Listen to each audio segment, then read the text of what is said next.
Albert, es un placer volver a colaborar con la Fundación Civismo por parte del CLAC, el Centro Libre de Arte y Cultura, que este otoño cumple además 10 años. Llevamos 10 años, el CLAC se fundó para tratar de abrir espacios de discusión al margen del nacionalismo imperante en Cataluña y bueno, hemos sobrevivido 10 años a trancas y barrancas, pero hemos conseguido unas cuantas cosas y creo que hemos ayudado al menos a animar el debate y a no dejar que la sociedad en Cataluña y en el resto de España se deje dominar por una sola ideología, digamos, dominante, como ha sido la del nacionalismo en Cataluña durante tanto tiempo. Por tanto, es un placer seguir colaborando con esta institución, ahora con este nuevo ciclo, y siento haberme perdido la primera sesión, porque no pude venir, estaba fuera, pero bueno, me reincorporo ahora a esta y ya no fallaré a ninguna otra. Hoy tenemos el placer de tener con nosotros a Guadalupe Sánchez, que es jurista, abogada, columnista, como ha dicho Albert, del Objective, y autora de algunos libros. Creo que el último es Populismo Punitivo, no, ¿verdad? Ese fue el primero. El primero, el perdón. segundo es Crónica de la Degradación Democrática Española. Bueno, pues un libro que tiene muchas más partes. Que se refiere un poco como a este ciclo. Y le hemos invitado a hablar de lo que se conoce popularmente como la ley del solo sí es sí, que su nombre, digamos, técnico es Ley Integral contra la Violencia de Género, ¿verdad? Contra la violencia sexual. Sexual, no de género, sino sexual. Vale. La Ley Orgánica 10/2022. Muy bien, pues vamos a ello. Porque, bueno, se ha dado mucho que hablar, ha causado mucho perjuicio y ha generado muchas opiniones en todos los ámbitos. Y yo quisiera ir al principio, a los prolegómenos de esta ley. Esta ley se formula o se plantea para intentar cubrir lo que los políticos que la impulsaron creían que era un vacío en la jurisdicción española, ¿verdad? Y yo creo que tú desde el principio escribiste artículos sobre ello antes de que tuviera efecto, antes. Digamos, mucho antes. Escribiste artículos advirtiendo del problema de esa ley o de la falsedad, digamos, de la premisa de esa ley, ¿verdad? Sí, vamos a ver, la ley del solo sí es sí, voy a utilizar este nombre para no estar repitiendo el nombre técnico, se construye sobre un relato totalmente falso de lo que era el sistema punitivo español en cuanto a los delitos contra la libertad sexual. Los antecedentes de la ley del solo sí es sí hay que buscarlos en la agitación social que se creó en torno al caso de La Manada, ¿de acuerdo? El caso de La Manada es la típica sentencia que pasa todos los días por los juzgados de lo penal en los que se tiene la duda si estabas en aquel momento ante un delito de abuso o ante un delito de agresión sexual.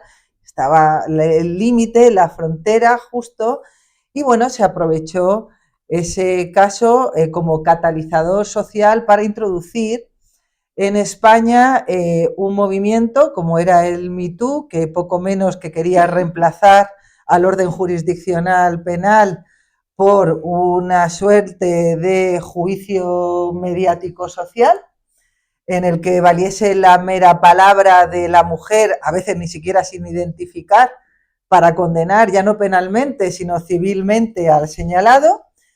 Y lo hicieron con bastante éxito, porque como suele pasar, no voy a decir ninguna sorpresa, pues ese relato no fue contrarrestado, no había nadie enfrente.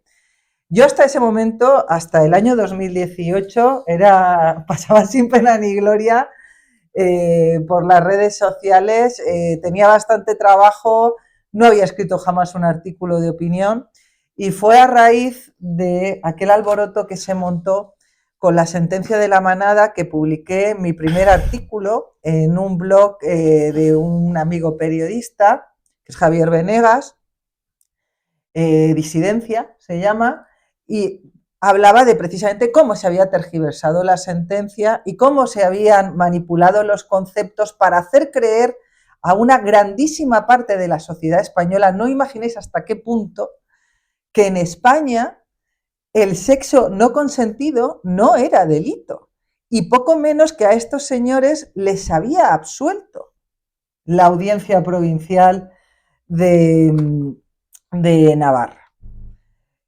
Todo falso. Estos señores ya les habían condenado a 9 años de prisión, de acuerdo, y precisamente les habían condenado porque el sexo consentido no es delito. Entonces, yo siempre he dicho que en la ley del solo sí es sí, lo que ha hecho, que estaba llamada a ser la gran ley estrella del movimiento feminista que abandera el Ministerio de Igualdad, que es un movimiento feminista muy concreto, estaba llamada a ser la gran ley estrella, y lo que hizo fue estrellar todo el relato que ellos mismos habían construido hasta ese momento. Y yo advertí, fíjate, cuando tú me hablabas de que yo ya iba advirtiendo hace mucho, yo escribí populismo punitivo porque aquel artículo se viralizó, empezaron a pedirme más artículos, y escribí en mi primer libro, Populismo punitivo, a lo largo del año 2019, que se publicó, no se promocionó mucho porque lo presenté y poco después se declaró, una semana después, el estado de alarma. Pero en populismo punitivo yo hacía referencia a cómo se estaba utilizando la identidad, advertía de cómo se iba a utilizar la identidad sexual, el identitarismo de género, como lo llamaba, por la izquierda para exacerbar la polarización y la división social, y cómo en unos años seguramente vamos a ver una contestación del otro lado, exacerbando otro tipo de identidad que es la nacional. Y bueno, en eso estamos, así ha pasado, ¿verdad? Parecía que tenía una bola del futuro, pero mira. Entonces, pero para entendernos, ¿qué es lo que en teoría veían las personas, los políticos que quisieron hacer esa ley, que faltaba, según ellos? Bueno, ellos decían falsamente que necesitábamos reformar el Código Penal para poner el consentimiento en el centro. He oído cantidad de tertulias radiofónicas, he leído cantidad de artículos firmados por personas supuestamente informadas que solo tenían que abrir el Código Penal para comprobar que el Código Penal ya estaba en el centro, no en el Código Penal del 95. Es que el consentimiento lleva estando en el centro de los delitos contra la libertad sexual, pues te diría que mínimo desde el siglo XVIII. O sea que fíjate, es cierto que nuestro Código Penal no contiene una definición de consentimiento, ni falta que hacía, porque el consentimiento muchas veces hay que interpretarlo, y esa es la labor de los jueces, en función del contexto y en función de los hechos. Y de hecho, una de las cosas que ha hecho muy mal la ley del solo sí es sí, es introducir una definición de consentimiento que es muy polémica, muy polémica. Pero mira, para que veas que no te miento, traigo aquí la redacción del artículo 181 del Código Penal del año 95, por cierto, un Código Penal socialista, el Código Penal de Belloc, sí, que recogía esta definición de lo que era un abuso sexual. Esto es lo primero que ellos han venido a modificar, según el relato. El que sin violencia o intimidación y sin que medie consentimiento realizaré actos que atenten contra la libertad o indemnidad sexual de otra persona, y en el mismo sentido cuando se regulaba la agresión, que era cuando mediaba violencia o intimidación, evidentemente si media violencia o intimidación es porque no existe consentimiento. O sea, que el consentimiento estaba. Eso es la primera mentira. La segunda mentira, y seguro que os va a sonar muchísimo cuando se hable de él, es el famoso convenio de Estambul. Es que el convenio de Estambul nos obliga a llamarlo a todo. Primero era violación, luego ya se olvidaron de la violación, y es que tenía que ser todo agresión. Había que unificar, había que acabar con esa separación entre agresión y violación, porque recordáis que la campaña mediática que hicieron tanto desde el Partido Socialista como desde Podemos, especialmente en torno al caso de La Manada, era: hermana, yo sí te creo, no es abuso, es violación, como si un abuso no fuera delito. Hablamos de 9 años de pena. Bien, pues ellos decían que el convenio de Estambul obligaba a llamarlo a todo violación. En un primer momento hablaban de violación. Yo quiero recordar que este Código Penal del año 95, aprobado por el Partido Socialista y refrendado por partidos más a la izquierda del Partido Socialista, como es Izquierda Unida, una de las cosas que querían retirar del Código Penal era el concepto de violación, porque la violación, digamos que evoca a que la que pierde la honra cuando se produce el delito es la mujer, es la víctima. Y ellos querían hacer desaparecer el concepto de violación y no desapareció precisamente porque se oponían los conservadores. Pues bueno, pues con la ley del sí había que llamarlo todo de violación porque lo decía el Convenio de Estambul. Bastaba. Echan un vistazo al Convenio de Estambul. Creo que es el artículo 36. Tampoco, luego sí lo puedo mirar, por no ponerme a consultar ahora las notas. Para comprobar que no es así. El Convenio de Estambul obliga a los estados adheridos a este convenio a tipificar como delitos algunas conductas. No establece ni nomenclaturas ni penas y no habla simplemente de delitos como evidentemente pueden ser violaciones, abuso sexual. Se habla, por ejemplo, de ablación genital, habla, por ejemplo, de matrimonios forzosos, porque está pensado además para un ámbito que no es precisamente el europeo. Bueno, pues no hablaba de violación por ninguna parte, como luego demuestra el hecho de que la ley del solo sí es sí no se llama toda agresión violación. Uno de los grandes problemas ha sido una mentira, que además ha quedado para la historia, para la posteridad, en la exposición de motivos de la ley del solo sí es sí. Ahí está lo del Convenio de Estambul para que lo quiera ver cuando es completamente falso, pero como no tienen valor normativo las exposiciones de motivos, pues bueno. Y uno de los grandes problemas que estamos viendo ahora y que muchos denunciamos en su momento fue también cómo esta unión de tipos penales va mucho más allá de la nomenclatura, porque si tú le llamas todo agresión, primero, ¿qué es lo que está pasando que muchos dijimos que iba a pasar? Que banalizas los delitos más graves. Ahora es agresión sexual, tantas condenas por agresión sexual. Llaman agresión sexual igual a tocarle el culo a una mujer en el metro, que sí, que es algo asqueroso, pero que es tocarle el culo, que a una violación a punta de navaja. Y luego el margen interpretativo de los jueces para decidir la pena es muy amplio, que esto es otra gran mentira, porque no sé si recordáis a Carmen Calvo, cuando defendía muy activamente la ley del solo sí es sí, decía que uno de los grandes problemas que existían en la justicia española era el amplio margen de interpretación. ¿Y qué es lo que han hecho? Pues es abrir un abanico interpretativo increíble, hasta el punto de que el mismo comportamiento puede ser penado con una simple pena de multa por un juez en Tarragona y con una pena de cárcel por un juez en Cádiz. El mismo comportamiento, por el amplísimo margen interpretativo que han creado. Y luego la última mentira, y que es la más grave, y que a pesar de ello parece que no les ha pasado factura, o por lo menos únicamente ha pasado factura a Podemos, es el tema de que iban a agravarse las penas. Iban a agravarse las penas de los delitos contra la libertad sexual porque la sentencia de La Manada había sido una vergüenza.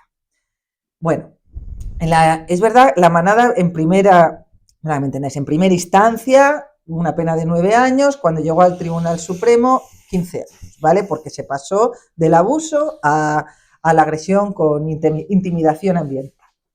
Tampoco vamos a hacer aquí un desglose demasiado técnico. ¿Qué es lo que decían? Pues bueno, ellos siguen instalados no en la sentencia del Tribunal Supremo, que confirmó que teníamos herramientas suficientes para castigar los casos que podíamos considerar más graves. Ellos siguen instalados ya no solo en la sentencia de la Audiencia Provincial de Navarra, sino en ese relato falsario de que poco menos que resultaron absueltos. Entonces dijeron, bueno, casos como el de La Manada necesitamos penas más graves. ¿Y qué es lo que hicieron? Pues en la Comisión de Codificación se rebajaron notablemente las penas para un tipo muy concreto de delitos, que los podemos subdividir. Se rebajaron las penas sobre todo para lo que antes se consideraba abuso.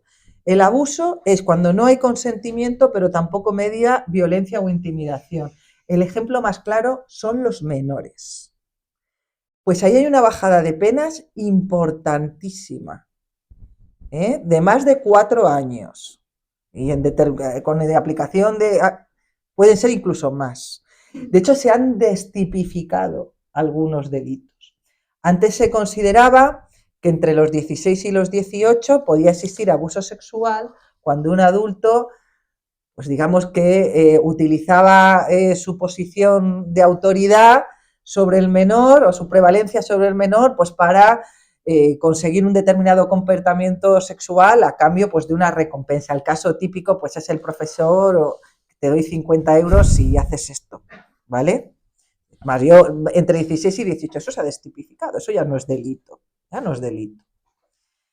Y ahí hubo un contraste, o vamos a decir una confrontación bastante interesante desde el punto de vista político, porque dentro de Podemos había una corriente que decía que ellos querían agravarlo y que eran los tribunales los que estaban aplicando mal la ley, y luego había otra corriente que decía que no, que ellos eran antipunitivistas y que siempre se quiso bajar las penas. De hecho, una catedrática no recuerdo, era gallega, pero no recuerdo en qué universidad, una catedrática de las que participó en la comisión de codificación, afirmó que ella tenía como misión rebajar las penas y que conocían perfectamente que eso podía pasar. Tanto es así que todos los órganos consultivos por los que antes de la aprobación de la ley pasó, advirtieron de que se podía producir una rebaja de penas. Pero como estaban instalados, ya no te voy a decir los abogados, etcétera, etcétera, profesionales del derecho que habíamos escrito. Yo ya había advertido en el populismo punitivo en el año 19 sobre que se podía producir la rebaja de penas, pero ellos siguieron instalados en este relato y aprovecharon como dijeron, bueno, pues ya que se están bajando las penas, ¿qué es lo que hacemos? Pues vamos a atacar el Poder Judicial. Claro. Y aprovecharon para decir que los jueces estaban aplicando mal la ley, a lo que se sumó, mucha gente no lo recuerda, pero a lo que se sumó la Fiscalía General, intentando aplicar una disposición transitoria para regular el tránsito del Código Penal del año, ¿qué era? El año al del 95. Pues diciendo que esa disposición transitoria se tenía que aplicar también estaba en vigor y tenía que aplicar también a la transición de esta reforma respecto a la del año 95, un auténtico disparate. ¿Y en qué acabó todo? Pues acabó en que el Tribunal Supremo zanjó la polémica haciendo lo único que se puede hacer, porque lo dice el propio Código Penal, el artículo 2 del Código Penal, y porque lo dicen los tratados internacionales a los que está adherida España. Pues no se puede hacer de otra manera, que es que hay que aplicar la ley penal más favorable. Tú no puedes aplicar hacia atrás una ley penal más desfavorable. Pero si tú condenas a un señor a 10 años y después de estar condenado, esa misma conducta, vamos a decir, las reformas, y en lugar de ponerle 10, le pones 8, el señor que hace un año ha sido condenado va a decir, oye, por hacer lo mismo, porque a mí me tocan 10 y al que viene un año después haciendo lo mismo le tocan 8. Yo quiero 8. Entonces los tribunales tienen que aplicar esa rebaja de condena. Eso se llama la retroactividad de la ley penal más favorable, que es una cosa que vamos a ver con la amnistía, ya lo veréis. Entonces, esta fue la situación que se creó y el resultado fue que Podemos sí que pagó cierto desgaste electoral, el Partido Socialista ninguno, a pesar de que fue, ya lo sabemos, el que activó a la Fiscalía para crear este contrarrelato respecto a que los tribunales estaban aplicando mal la ley, y que hemos tenido en torno a las 2.000 rebajas de penas, más de 2.000 rebajas de penas. Yo he traído un ejemplo muy concreto ahora, cuando acabemos con las preguntas, porque para que veáis lo que supone el drama a nivel personal, no voy a dar nombres, pero unas 2.000 y pico rebajas de penas, casi 200 excarcelaciones llevamos ya puestas en libertad, y ya os digo que una cosa de la que no se está hablando es que la mayoría de rebajas vienen referidas a casos que tienen que ver con lo que antes se consideraba abuso sexual, y dentro de los abusos muchas de las víctimas son menores o personas que no tienen la voluntad formada para prestar el consentimiento. O sea que se trata de una ley que, más allá del cachondeo, pues ha causado una quiebra importante en la confianza de las víctimas de los delitos contra la libertad sexual en la justicia. Y luego sirvió pues para profundizar en esa batalla que tiene el actual gobierno con el Poder Judicial. Pero quiero insistir en lo que has dicho, que creo que no es muy conocido. Había una línea antipunitiva en Podemos. Sí, O sea, que quería eso, en realidad. sí, bueno, de hecho, mira, es que no recuerdo el nombre, una eurodiputada de Podemos, ahora mismo no me viene el nombre a la cabeza, ella explicó abiertamente, contrariando a Irene Montero. ¿Recordáis que en una comisión que hubo, a Irene Montero le preguntaron precisamente sobre, oiga, hay abogados que están explicando que va a haber una rebaja de penas? Yo incluso en el libro hablo de que van a quedar conductas sin tipificar, como efectivamente fue. Todo bulos de la extrema derecha, eso dijo. Pero había otra línea del partido, esta chica se llamaba Eugenia, mira el nombre, a ver si luego lo encuentro.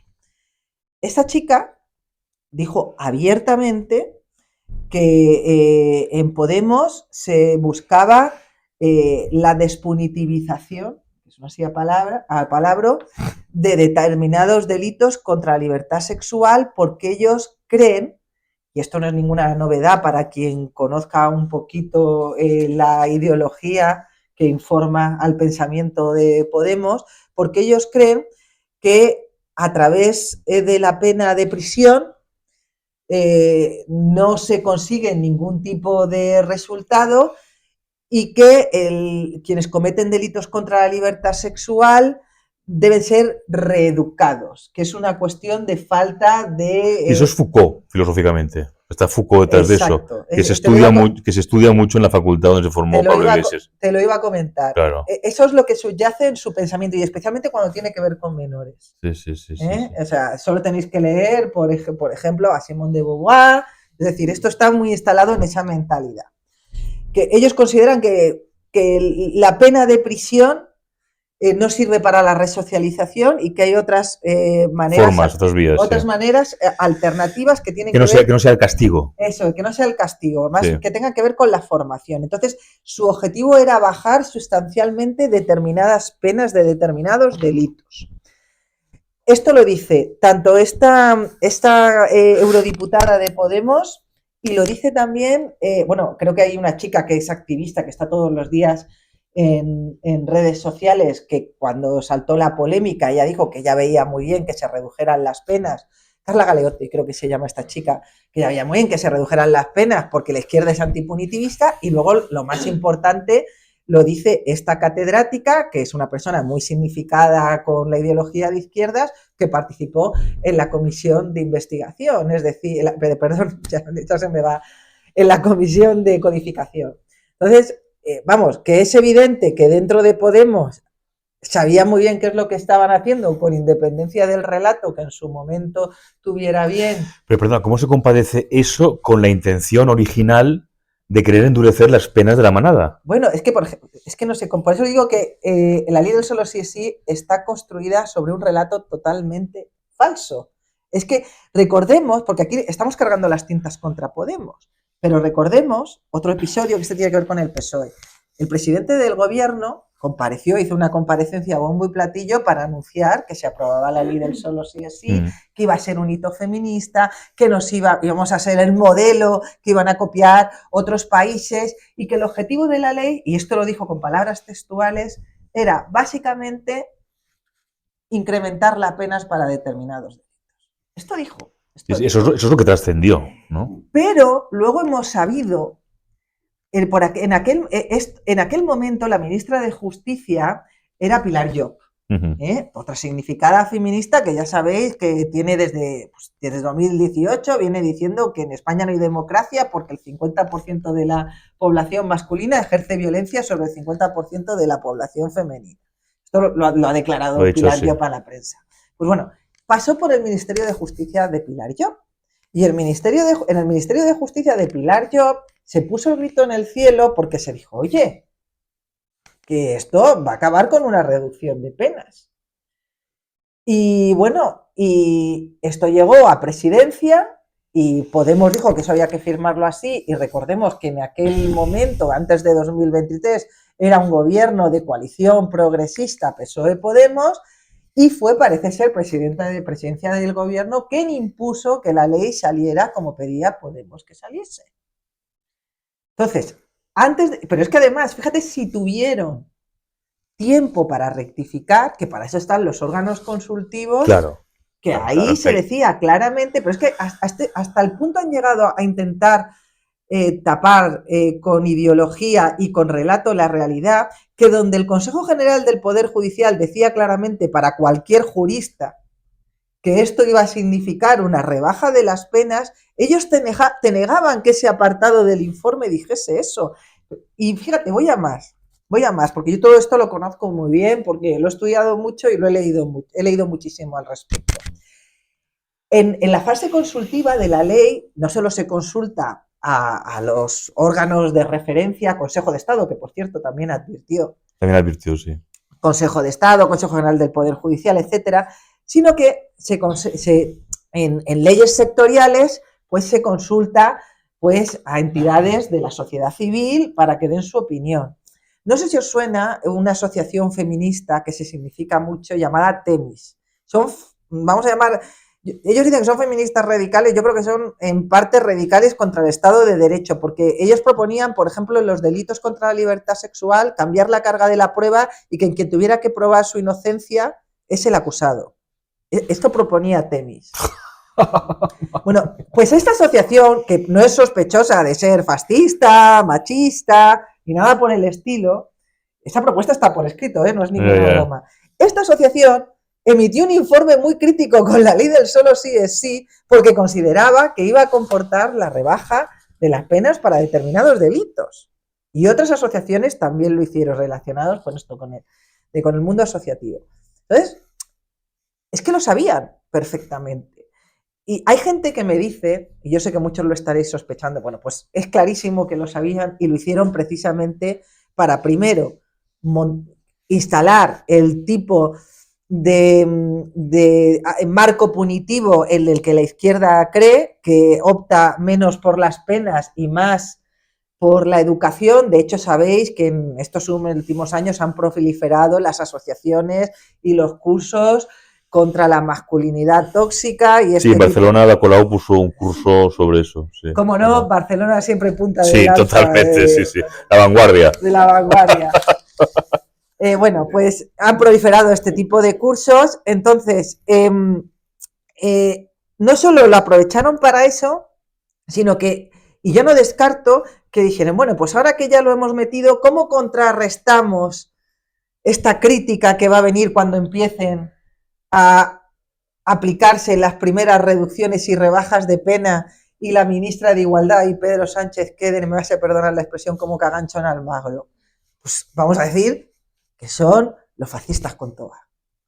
Y cuando empezó a hablarse de lawfare en España, mucho antes de todos los casos mediáticos que rodean al entorno del presidente, fue con la ley del solo sí es sí.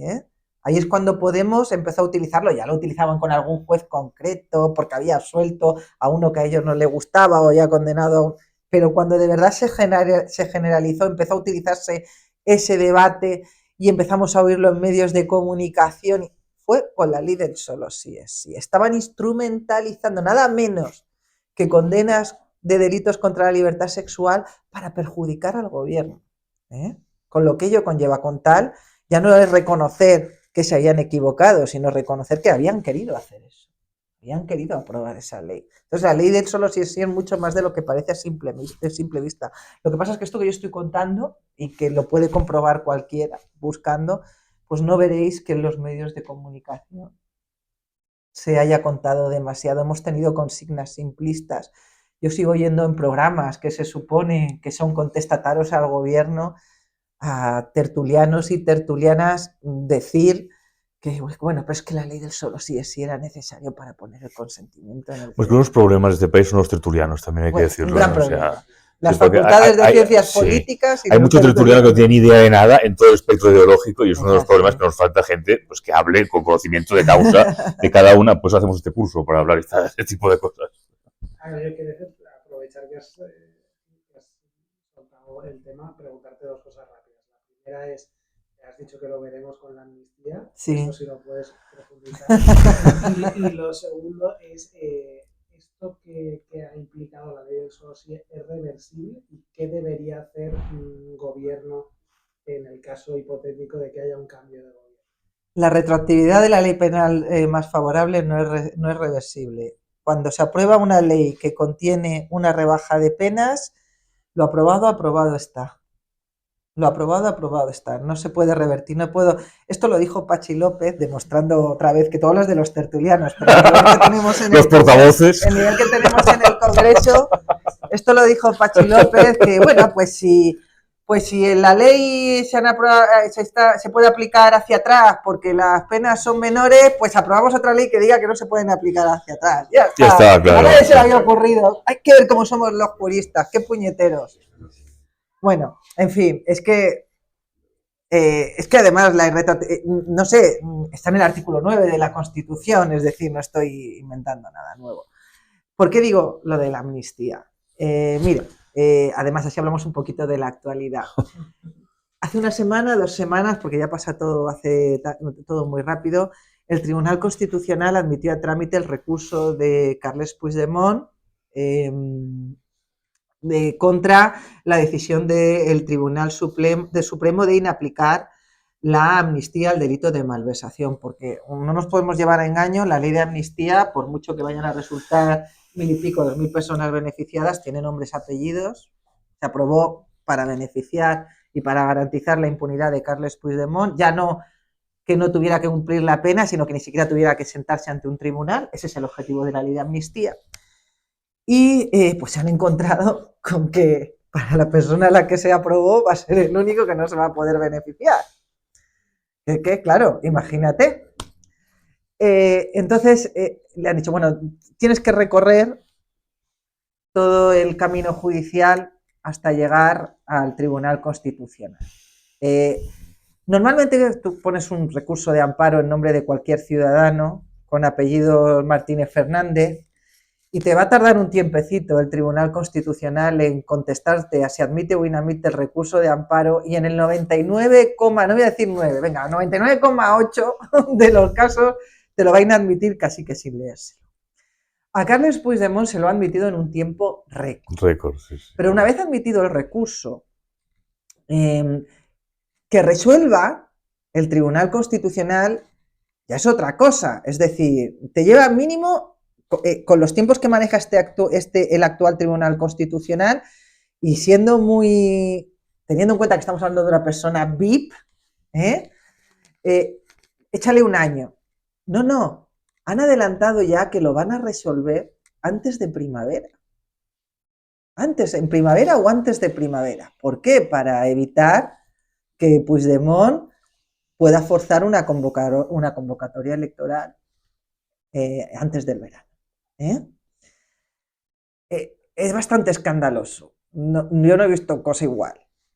Entonces vamos a irnos a este escenario, que es por lo que tú me preguntabas, pero os quería poner antecedentes para que lo entendierais. Llega el Tribunal Constitucional y dice, sí señor, hay que aplicarle la amnistía al señor Puigdemont antes, ojo, que aquí hay una variable, que es antes de que se pronuncie el Tribunal de Justicia de la Unión Europea sobre la ley de amnistía. Por eso se está corriendo tanto. Claro. Por eso están corriendo tantísimo y han dicho, es por las elecciones, no, también es por el Tribunal de Justicia de la Unión Europea. Entonces, vamos a aplicarle la amnistía por el delito de malversación al señor Puigdemont. Al señor Puigdemont se le aplica la ley de amnistía y viene a España con la hoja de antecedentes penales inmaculada. Sin orden de detención, nada, no pasó nada el 17 de octubre, porque eso es la amnistía, es lo que mucha gente no entiende. La diferencia del indulto con la amnistía no es baladí. El indulto es que a ti te juzgan, pasas por todo el proceso judicial, sean 5, sean 6, 7 años, para los que no son VIP pueden ser incluso muchos más. Y después de pasar por todo el proceso judicial y condenarte al Tribunal Supremo, cuando hay sentencia firme, o no llegas a veces ni al Tribunal Supremo, cuando hay sentencia firme, el gobierno dice, bueno, te perdono que cumplas toda o parte de la pena. Pero la sentencia queda ahí y no se borra, está en tu hoja de penales. Amnistía equivale a olvido, a amnesia. Sí, la raíz es la misma, sí. Es la misma. Entonces, el Estado se olvida de que tú has delinquido. No vas a cumplir la pena, no, es que no te vamos a juzgar. Y lo grave de la amnistía, por eso muchos juristas decimos que quiebra la igualdad ante la ley, de hecho la rompe en dos, y supone una reforma por la puerta de atrás de la Constitución, es que sitúa al Poder Ejecutivo por encima del Poder Judicial. Porque al final Pedro Sánchez decide quién se sienta ante un juzgado, ante un juez a responder por sus delitos y quién no. Eso en España era imposible. Te podían perdonar que cumplieras la pena, pero ante el juez te sentabas. Pues eso es la amnistía. Entonces, ¿qué es lo que va a pasar cuando le apliquen la amnistía a Puigdemont? Que bueno, que él va a poder llegar a España y presentarse a las elecciones y hacer lo que le dé la real gana como tú y yo. Es decir, la hoja de penales de Puigdemont va a ser la misma que la tuya y la mía. ¿Qué va a pasar si llega el Tribunal de Justicia de la Unión Europea y dice que la amnistía es contraria a los tratados, concretamente al derecho comunitario, al derecho comunitario, al artículo 2 del Tratado de Roma, el Rule of Law? Pues que estará muy bien, que diremos, oye, teníamos razón, como estamos diciendo con la ley del solo sí es sí, como con tantas otras leyes. Ya estoy un poco harta de, tenía razón, ya me da vergüenza. Sí. Porque da vergüenza, porque ¿ves? Tenía razón, ¿y qué? ¿Y para qué qué ha sí? servido? Pues es verdad, para nada. Pues somos los pepitos grillos, pero no vale para absolutamente nada. Entonces, teníamos razón, pero a Carles Puigdemont no se le va a poder aplicar ni juzgar ni nada por ese delito de malversación. Va a ser una... ¿Por qué? Porque sería retrotraer una ley penal desfavorable. En el momento en el que tú has dicho que la... Otra cosa, el escenario en el que nos podemos encontrar, y aquí está la jugada, y por eso para daros un poquito de esperanza, es que llega al Tribunal Supremo la sentencia del Constitucional y el Supremo diga, no, esto no lo vamos a aplicar esta sentencia. Os sonará un poquito por el tema de los ERE, ¿verdad? Que la Audiencia Provincial de Sevilla ha dicho que van a plantear una prejudicial al Tribunal de Justicia de la Unión Europea. ¿Por qué? Porque existe jurisprudencia consolidada de este órgano supranacional sobre la posibilidad de inaplicar sentencias de los órganos constitucionales cuando se consideren que son contrarias a los tratados, al derecho comunitario. Entonces, ¿qué puede hacer el Supremo? Decir, no lo aplico. Entonces ya veremos ahí, porque íbamos a entrar en otra batalla.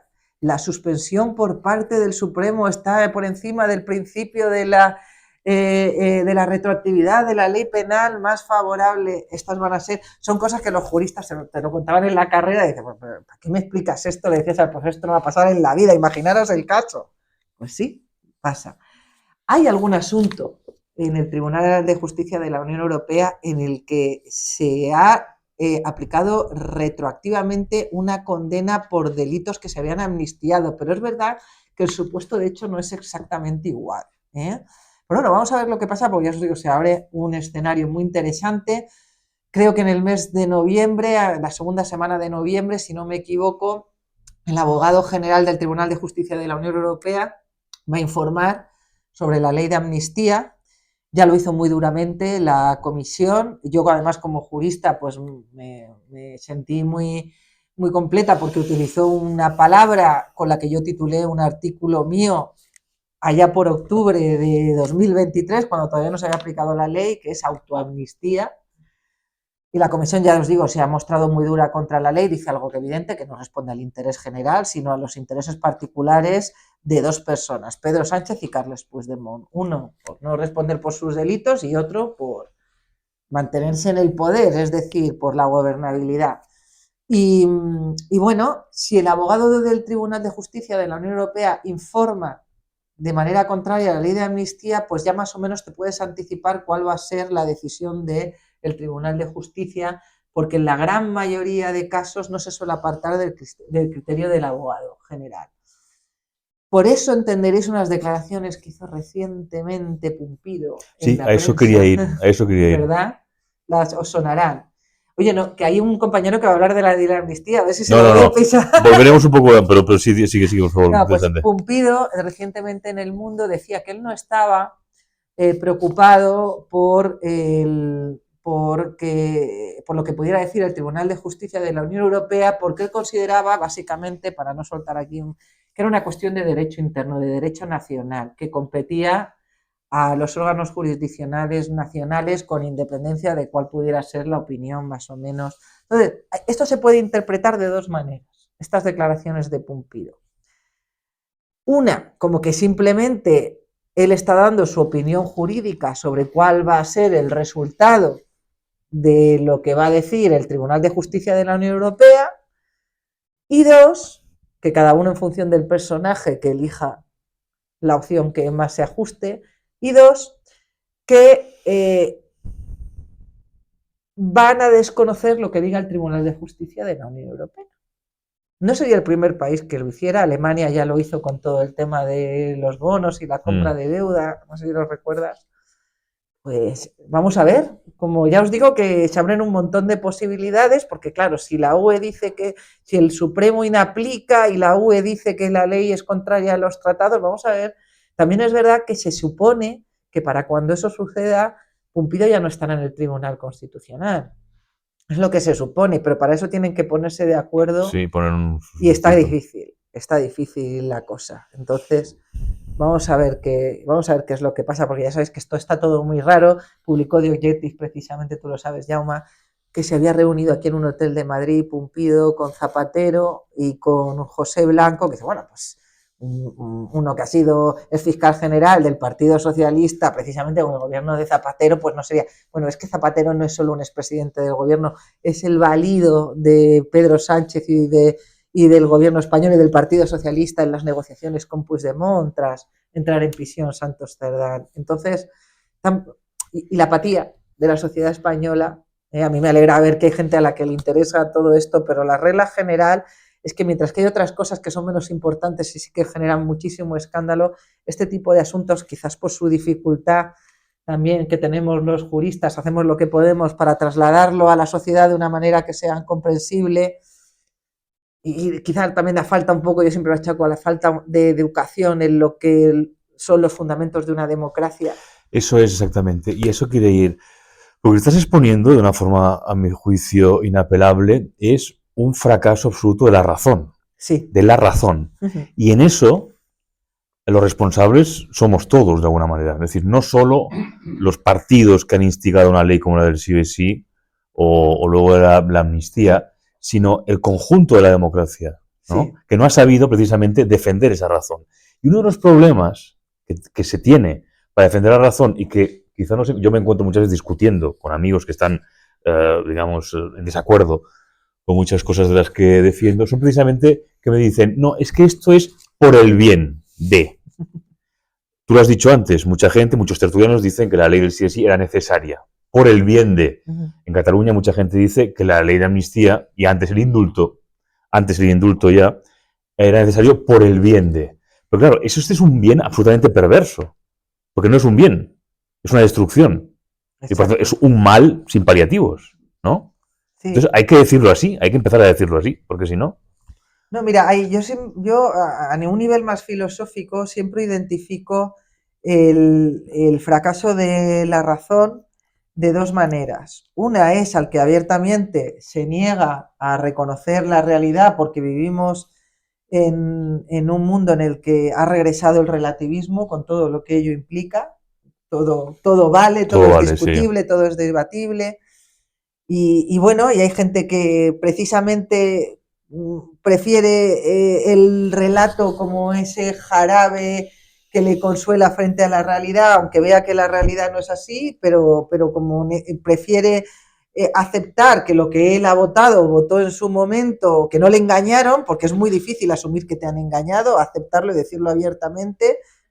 Gente porque siempre hablamos, aquí hay que distinguir entre los que viven de la cosa, que evidentemente están defendiendo su modo de vida, y luego están los que, como digo, no quieren asumir que viven instalados en una mentira, ¿eh?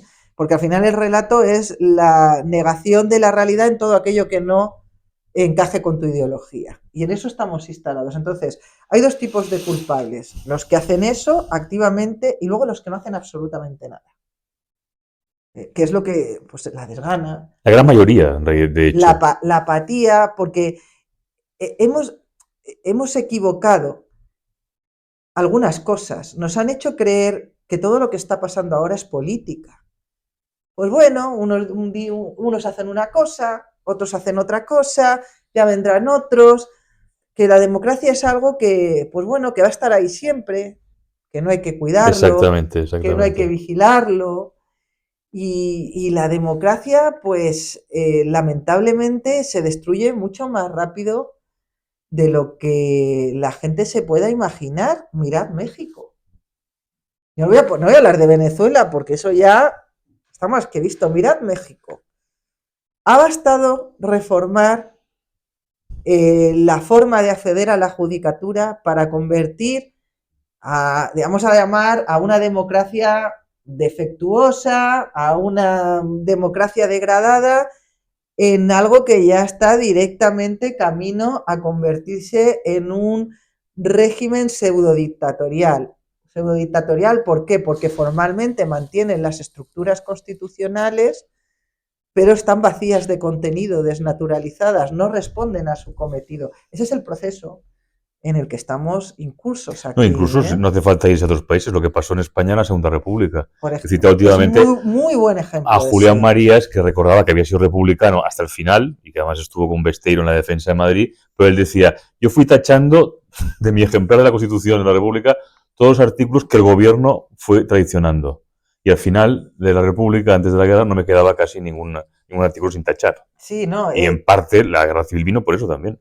y además aquí estamos ante un proceso abiertamente de cambio de régimen porque se está utilizando al Tribunal Constitucional como herramienta de modificación constitucional, cuando no es eso, es un legislador negativo, pero la Constitución solo pueden modificarla las Cortes con unas mayorías cualificadas, y se está utilizando al Tribunal Constitucional para reformar la Constitución por la puerta de atrás, cuando así además, no porque haya una mayoría social en la calle, tú lo has dicho, la sociedad española vive en su mayoría anclada en la apatía. ¿Dónde habéis visto vosotros un clamor a nivel nacional porque se aprobara la ley de amnistía, la ley del solo sí es sí? Ellos montan su jaleíto, salen los activistas de siempre, llevan a los tertulianos de siempre, creamos un debate, como digo yo, una bola de algo que realmente en la sociedad no trasciende porque es que a la gente le da todo igual y utilizan esas polémicas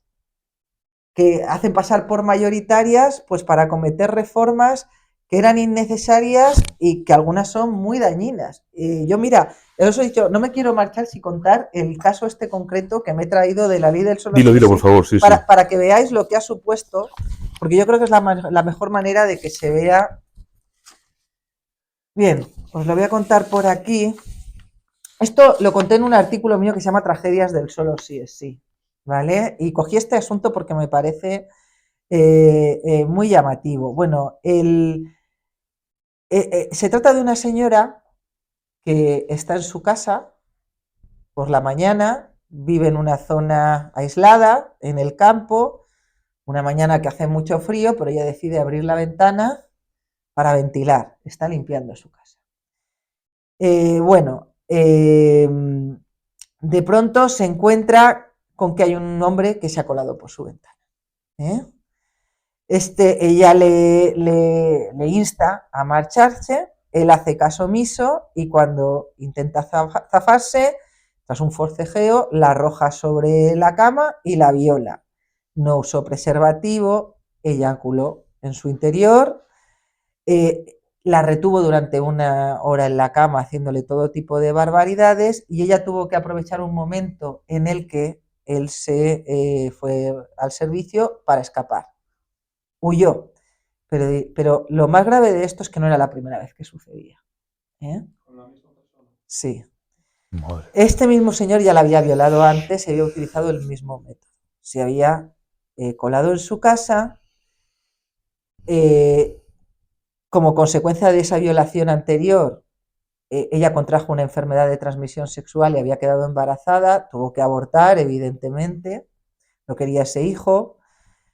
Y pues bueno, tenía un trauma psicológico importante. Como os podéis imaginar, se trata de una mujer de extracción humilde, de extracción social humilde. Bueno, con la primera violación, ella había denunciado el delito. Él había cumplido la pena y estaba en la calle. Tras la segunda violación, ella lo había vuelto a denunciar. La pena, precisamente por, como os podéis imaginar, la reiteración en el comportamiento había sido mayor. ¿Cuál ha sido el drama de ella? Que ha visto que su violador, al que yo llamo X, va a salir de nuevo pronto a la calle porque tras la aprobación de la ley del solo sí es sí, le quedaba X años de pena por cumplir y le han rebajado casi 2 años y pico, casi 3 años la pena, a un señor que ha cometido esta conducta. No estamos hablando de un tocamiento en el metro, ni de... No, estamos hablando de un comportamiento así, pues le van a rebajar la pena gracias a la ley del solo sí es sí, más de 2 años. Con lo cual, seguramente este señor, yo escribí este artículo, creo que fue el año pasado, principios del año pasado, es posible que ya esté en la calle. Por eso os digo que esta mujer seguramente no entienda nada ni de retroactividad penal de la ley más favorable, ni de leyes del solo sí es sí, ni de consentimientos en el centro. Esta mujer lo que va a desconfiar es del sistema. Totalmente, claro. Y del Poder Judicial, porque el que da la cara ahí es el juez. Le va a explicar el juez a esta señora: señora, este señor va a salir a la calle 2 años y pico antes, si usted vive en la misma casa, márchese, porque ya sabe dónde está. Esto es una de las situaciones que nos encontramos. Es un caso real, extraído de una sentencia, Hay algunos datos que he omitido, que evidentemente ayudarían a localizar fácilmente de qué asunto se trata en la prensa y por preservar la privacidad. Pero bueno, ahí ya os digo, auténticas barbaridades. Con menores han sucedido cosas muy graves. A ver, que esto se haya buscado precisamente para acrecentar la desconfianza en el sistema, no sé. Yo con la ley del solo sí es sí he hecho una labor especialmente divulgativa, a pesar de que, como os podéis imaginar, desde 2018 me vienen señalando, yo ya me han dicho de todo, fascista, ultraderechista, o sea, me da todo igual. No, es que te tiene que dar igual. Yo he antepuesto mi labor de divulgación porque en la medida en que yo, aunque me han querido expulsar del debate porque yo ya no soy ni mujer ni nada, yo he intentado llegar a las víctimas para que entiendan que el Poder Judicial tiene muchos problemas, cada vez tiene más, la justicia española está colapsada, pero para que entiendan que esto no es consecuencia de un sistema judicial que las abandona, que es lo que perseguían con todo el relato. Para poner este caso, ya lo entendéis, todo lo que os he contado sobre el ataque al Poder Judicial, el lawfare, de que son los machistas, los llamaban los machistas con toga, que no quieren aplicar una ley que pone el consentimiento en el centro. La mujer que no entiende de derecho, ¿qué se os queda? ¿Machistas con toga o retroactividad de la ley penal más favorable? ¿A vosotros qué se os queda? La simplificación del mensaje, sí, que claro, es una de las técnicas de propaganda. Para los juristas que explicamos esto es muy difícil, porque esto ya veis que ha requerido un ratito. Yo creo que de aquí ya os vais con una idea más o menos fiel de lo que pasó, pero es muy difícil con leyes como la amnistía y otras leyes que están en marcha, pues la reforma de la ley Bolaños, que es una auténtica barbaridad, etcétera, etcétera. Muy difícil, porque ellos crean el relato sencillo y fácil de comprar. La culpa es de los jueces, la culpa es de los fachas, la culpa es de lo que sea. Es curioso porque el relato, digamos, de que en España los jueces son una casta que impiden, además que especie como de mafia, de pequeña mafia de derechas, que impide que vengan otros jueces de otras ideologías para aplicar la justicia de verdad, eso es algo que sostiene mucha gente. Y es mucha gente que no está loca, sino gente que, digamos, con cierta sensatez. Es totalmente falso. Y es totalmente falso. Es totalmente falso.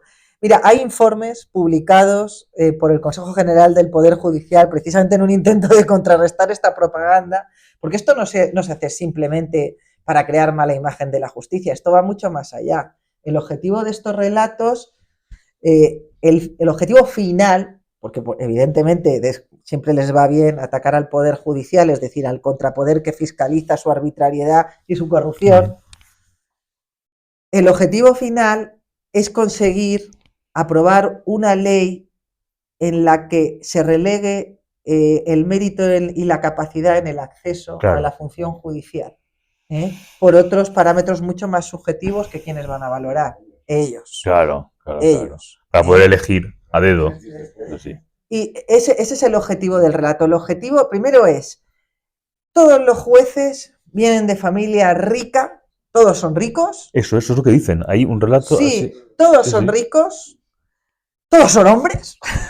Es una cosa increíble cuando cualquiera que vaya a un juzgado. Pues hay una mayoría de mujeres ya. Aquello parece el 8M, es verdad.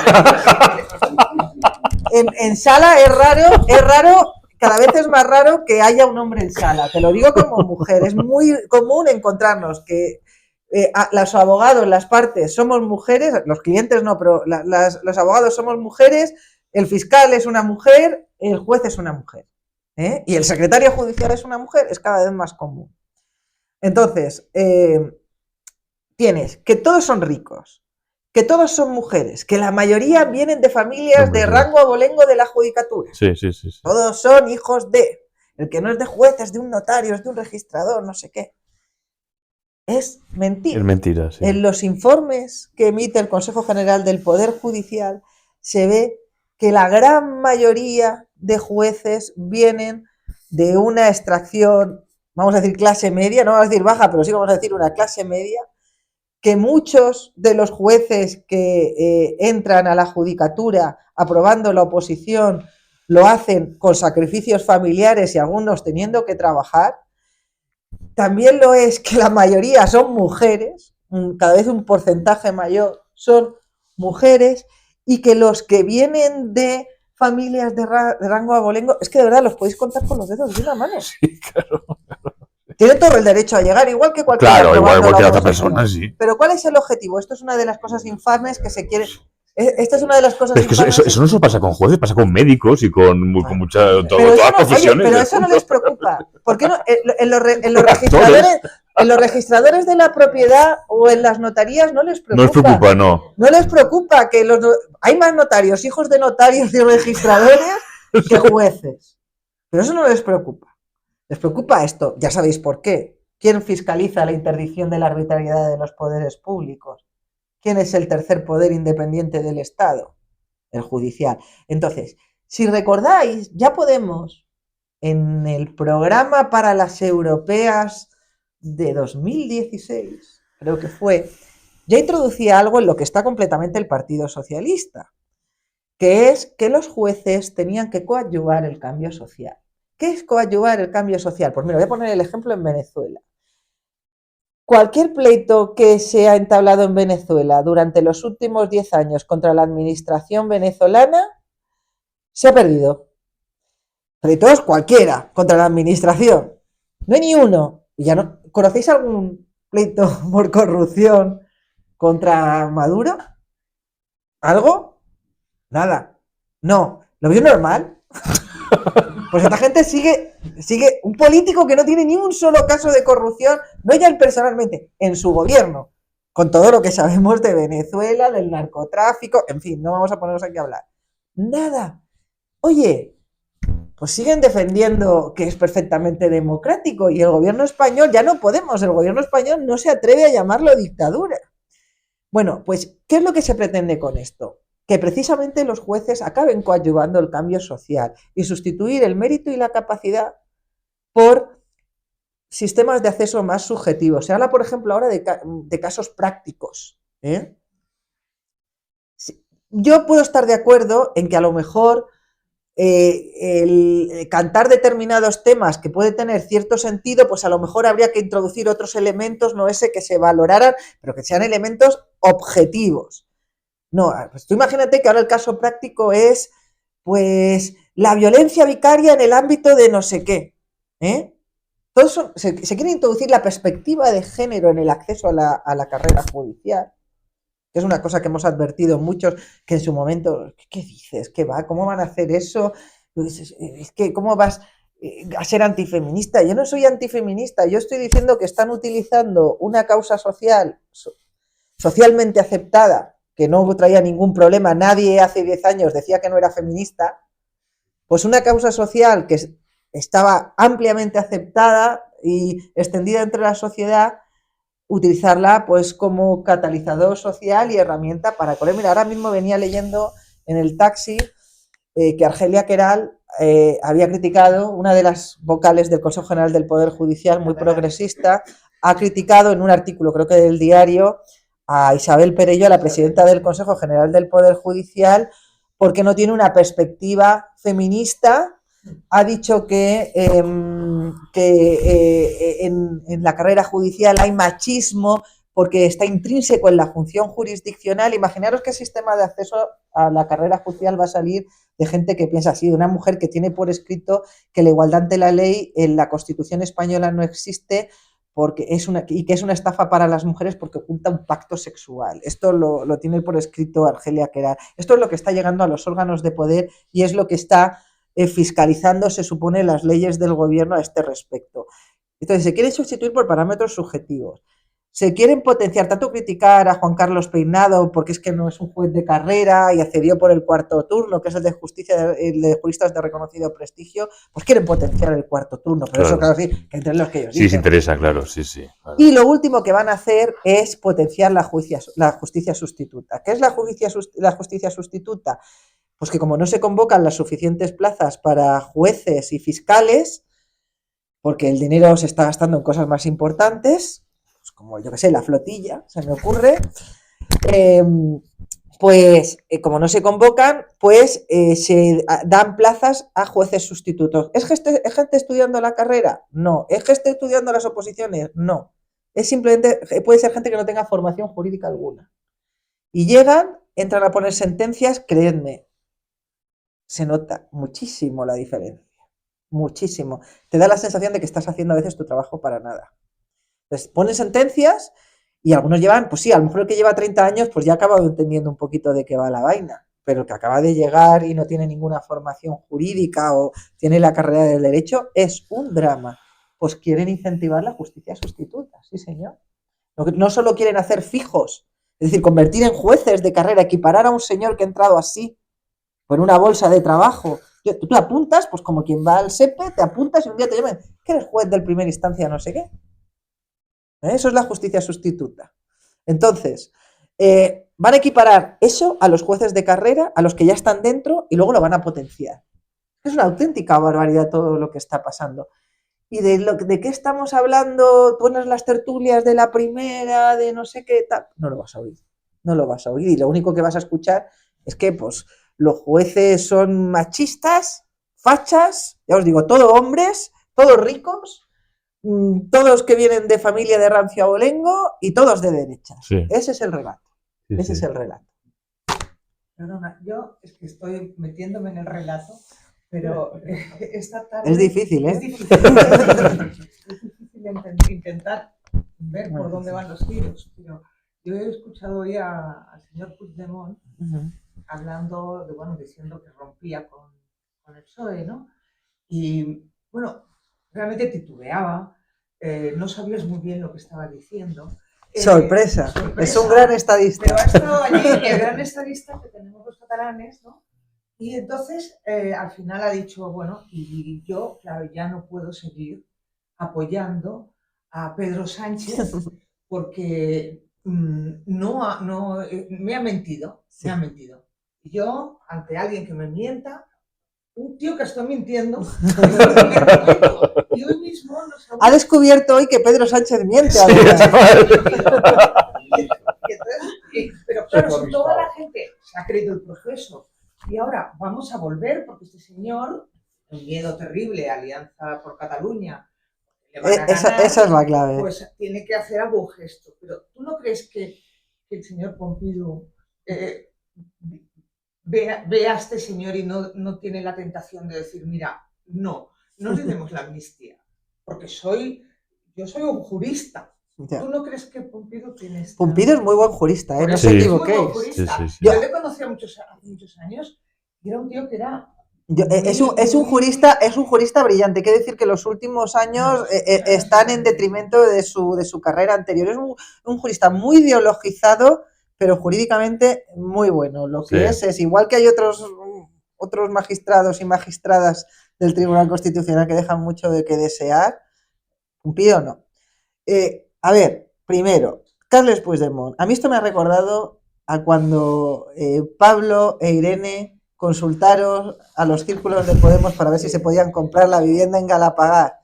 Si los círculos le dejaban, ellos seguían y además seguían siendo comunistas, con un casoplón en Galapagar, pero comunistas. Si los círculos decían que no, nadie anticipaba el resultado. Fue una cosa... Estábamos todos en vilo. Sí, es increíble. Pues esto igual. Aquí Puigdemont tiene una contestación interna dentro del partido muy grande. Primero, porque los que sois catalanes lo sabéis muy bien, para ellos el PSOE es un partido españolista. O sea, lo ha dicho, aquí, lo ha dicho. Ha puesto verde a Sánchez y luego Sánchez ha dicho que bueno, que lo entendía, que se había cogido, que están aquí, Sí. que bueno, que están abiertos al Que diálogo. vuelvan cuando quieran. Bueno, y Puigdemont, lo que se ha sido es muy clarito de que se acaba, esto se acaba. Bueno, ya veremos. Para ellos el PSOE es españolista, eso para empezar. Entonces, dentro del partido están viendo que Alianza Catalana se los come precisamente porque Junts está más centrado en la impunidad de su líder, Claro. es decir, que su líder consiga el resultado que él espera, que es no tener que sentarse ante Llarena a declarar, eso es lo que quiere, mientras que en Cataluña hay otro partido que es más radical que Junts, que todavía cabe, que les está comiendo los votos porque sí que habla de un problema acuciante en Cataluña, que es el problema de la inmigración y de la inseguridad. Entonces, les están comiendo terreno. ¿Y qué es lo que dicen? Oye, es total, porque es que además el gran problema es que en los ayuntamientos a nivel local, y los catalanes lo sabéis, hay un montón de alcaldes y tal que dicen que me quedo sin comer, me voy a la Alianza Catalana. Esto es así. El principal, los principios son...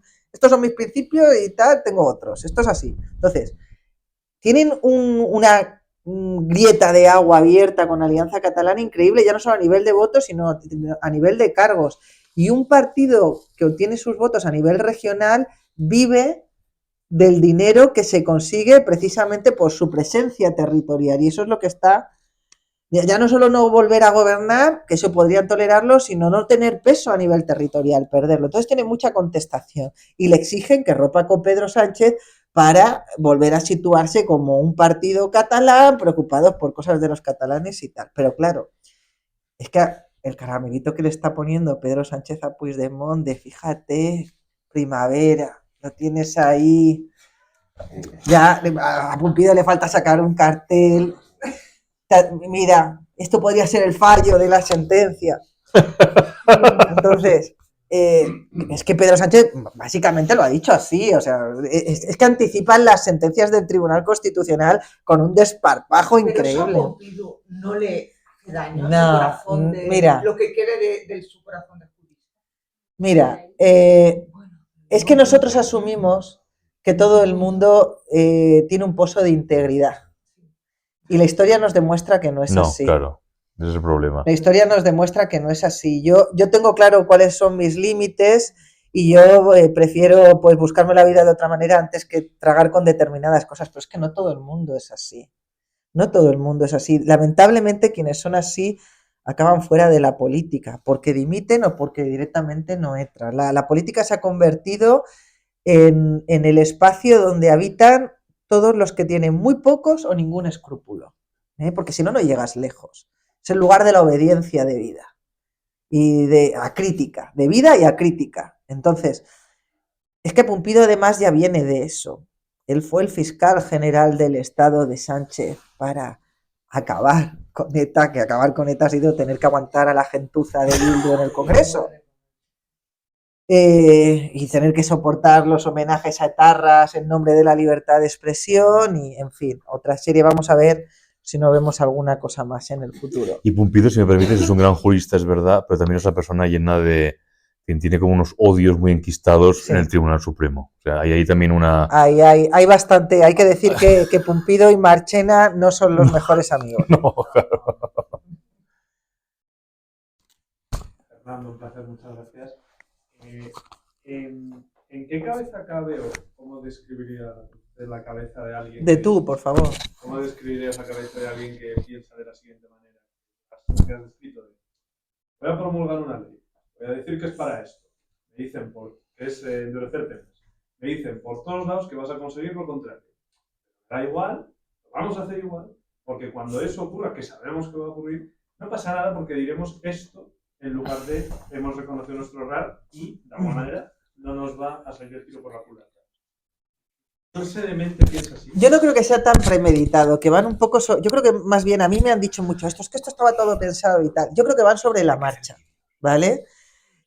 Solo tienes que ver la calidad técnica de las leyes que se promulgan para darte cuenta que nadie que escriba y redacte así puede tener un plan como ese en la cabeza. Es incompatible.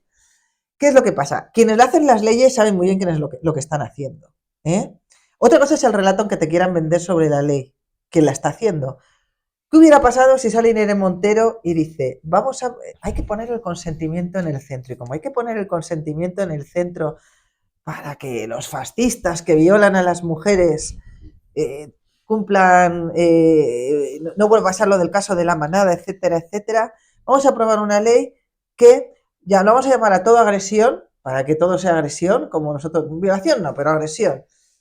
Pero eso sí, vamos a bajar sustancialmente las penas, sobre todo en los delitos más graves, con mayor penología, y en lo que antes eran los delitos de agresión sexual que afectaban, como he dicho, a menores y a personas que no tienen la capacidad volitiva necesaria para consentir. Si te dice eso la ministra, pues dices, ¿estás loca? ¿Estás loca? Porque precisamente eso es contrario a toda la narrativa que crearon para llegar al poder, porque el feminismo fue el caballo de Troya que utilizaron para llegar al poder. Es que no os podéis imaginar la cantidad de gente en ese momento, quienes predicábamos contra lo que se estaba haciendo con la sentencia de la manada y contra la ley del solo sí es sí, éramos 4 gatos, estábamos solos. Y mujeres, ya os digo, yo me conozco a mí misma. Por detrás había alguna que se acercaba y ahora no. Ahora a mí me sorprende muchísimo que cuando hablo de estos temas, ya sea en podcast y tal, muchísimos comentarios de mujeres y la mayoría muy positivos y muy concienciados en lo que ha pasado, pero en aquel momento era imposible. Es que de verdad consiguieron... uno de los grandes problemas que tiene España, voy a ser polémica, y que yo le echo la culpa a Mariano Rajoy, os voy a explicar por qué. Es que en España no hay una alternativa ideológica en la oposición. Claro, y os voy a explicar por qué hablo de ideología. Una de las bases de los cimientos de la democracia es el pluralismo político, ¿eh? Está consagrado en la Constitución. La libertad, la igualdad, el pluralismo político. El pluralismo político no se agota en que haya varios partidos y que exista una oposición. El pluralismo tampoco significa alternancia en el poder, pues un día está uno y otro está otro. No, el pluralismo significa diversidad de ideas, confrontación, debate, o sea, confrontación bien entendida. Y es decir, significa que se pongan de acuerdo los que piensan diferente. En España se ha instalado una idea muy falsaria de consenso, que ya apuntó en su momento Margaret Thatcher en una frase muy conocida que ella tiene sobre los falsos consensos. Y es que el consenso es lo que unos cuantos deciden que es lo bueno y los que esos cuantos que son los buenos deciden que es malo, con esos no se negocia, se les expulsa, ¿eh? Entonces, ¿y por qué yo digo que voy a ser polémica y lo achaco a Mariano Rajoy? En España, desde algo que sucedió en 2008, si no me equivoco, un acto que tuvo Mariano Rajoy en Elche, en ese acto, Mariano Rajoy pidió a los liberales y a los conservadores que abandonaran el Partido Popular, con estas palabras. Lo dijo con esas palabras. Sí, me acuerdo, sí. Pidió que abandonaran. Eso fue el principio del cordón sanitario. Nunca se había hablado del cordón sanitario hasta entonces. Vino después, o sea, vino con Zapatero, etcétera, etcétera. Pero él fue el primero que contribuyó a la demonización de la alternativa ideológica, porque la socialdemocracia está, digamos que en un espectro ideológico entre el centro y el progresismo moderado, ¿vale? Y luego a su izquierda está el socialismo y más a su izquierda está el comunismo. En la socialdemocracia está también el liberalismo por ahí, hay los socioliberales por un lado, los liberal conservadores, luego a la derecha está el conservadurismo y luego ya está más lo que se llama extrema derecha, que es la extrema derecha la derecha nacionalista. Al expulsar del partido, los abandonó, los invitó a marcharse a liberales y a conservadores, Mariano Rajoy demonizó a la alternativa a todo lo que estaba a la izquierda de la socialdemocracia, que vamos, por ser benevolentes, en aquel momento a lo mejor estaba en el centro la socialdemocracia, pero con el tiempo estamos viendo que es más social que democracia cada vez. Hablo de social en el sentido de socialista, es verdad. Cada vez ellos han ido moviendo lo que se llama la ventana de Overton, lo odio lo de la ventana de Overton, este concepto de ciencias políticas, pero bueno, han ido moviendo y cada vez el centro, lo moderado, está más a la izquierda. Es ya decir que hay dos sexos biológicos es de extrema derecha, ya no es que es conservador, es de extrema derecha. Entonces, bueno, y te imputan un montón de no sé qué fobias, increíble, y delitos de odio. Delitos de odio. Entonces, claro, la ventana de Overton la han ido moviendo y yo digo que el primero que contribuyó a la demonización del pluralismo, a la demonización de otras ideologías que son perfectamente compatibles con el sistema democrático y que de hecho están en su base, porque la democracia, las Cortes de Cádiz son, si las tomamos como el primer referente constitucional en España de corte, son de corte liberal conservador. Entonces, han contribuido a la democracia como otras ideologías y se contribuyó a demonizarlas. No os queremos. Buscaros un partido. En un momento en el que solo había dos partidos, Mariano Rajoy les dijo que no, que fuera, que les daba asco. Que dan asco tus propios votantes. Entonces, a partir de ahí, ¿qué ha sucedido? Un montón de partidos que han intentado con poca suerte hasta ahora reemplazar, que no saben muy bien en el qué espectro ideológico se mueven porque van buscando acomodarse al electorado y bueno, y tenemos un gravísimo problema y que es que en el debate público hay determinadas ideologías que se han expulsado y que son necesarias. Yo, os habéis dado cuenta que me considero liberal, pero que yo no tengo ningún problema en sentarme a debatir y en llegar a acuerdos con un socialdemócrata, con un socialista. Imaginaros una sociedad donde todos pensáramos igual, es una cosa horrible, o sea, sería pues poco menos que una fábrica de ganado. Pero del debate público se han expulsado determinadas ideas y eso ha llevado a la situación en la que estamos. Aunque tú digas, ¿en qué cabeza cabe qué? Pues no se podía replicar en ese momento. Y si replicabas, pues acababas relegada, pues eso, al extremismo. Y creedme, a mí me veis tan pancha porque realmente a mí me ha dado igual. Pero hay gente que lo pasa muy mal porque te señalen en panfletillos, pues eso, en páginas web que se hacen pasar por medios de comunicación, porque te saquen en un programa de la televisión pública de estos que hacen ahora que llaman debates y todo este tipo. Hay gente que lo pasa muy mal y hay gente que prefiere callarse. Hay gente que prefiere callarse y gente más importante de lo que pensáis. Entonces, yo animo a todo el mundo, y aprovecho que estoy aquí para hacerlo en un foro como este, no os avergoncéis de lo que creéis. No, claro. La autocensura es la peor de la censura. Había una pena. Defender aquello en lo que creéis, porque seguramente estáis en lo cierto. Que no os asusten, porque les estamos dando un poder que no tienen sobre nosotros. Eso es uno de los grandes problemas que hemos cometido durante los últimos años. Aceptar normalizar las campañas de cancelación y aceptarlas. Les hemos dado un poder que no deberían haber tenido nunca sobre nosotros. No tenemos nada de lo que avergonzarnos, mucho menos estamos defendiendo algo tan importante como es la democracia y el Estado de Derecho y lo tenemos que seguir haciendo y cuanto más seamos y más voces aportemos, mejor. Bueno, muchísimas gracias. Muchas gracias, Lupe. Hemos llegado al límite. Solo recordaros para los que queráis en los próximos actos de la Fundación, el 6 de noviembre aquí hablaremos con Manuel Llamas sobre pensiones y situación económica.